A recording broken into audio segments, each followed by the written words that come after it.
এটা হয়েছে 3:10-15 নাগাদ। তারপরে কারেন্ট চলে যায় 3:25-এ। আমরা তখন বাইরে বেরিয়েছি, আমাদের যে সিকিউরিটি আছে উনি বললো যে পাশের কোম্পানিতে ফ্যাক্টরিতে এরকম আগুন লেগে গেছে, পাশে আমুলের ফ্যাক্টরি আছে।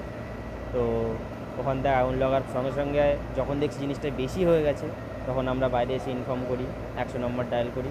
ডায়াল করার পর ওনাদেরকে সমস্ত জিনিসটা খুলে বলি।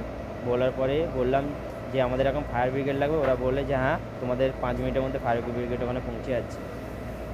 এসছে তো এসছে, 1.5 ঘন্টা লেটে এসছে। আসার পরে ওরা এই সাইড ওই সাইড সব ঘোরাঘুরি করছে। ফোনে একজন বলছে যে ভাই ফেসবুকে লাইভ ক্যামেরা কর, এখানে কাজ করা বাদ দিয়ে। এখন এতগুলো এখন এসছে, আর এত মানে হাত জোর মানে জোরহাত করছে।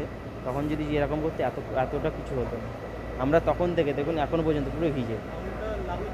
লাগলো বলতে পিছনে এর পাশে আমুলের ফ্যাক্টরি আছে।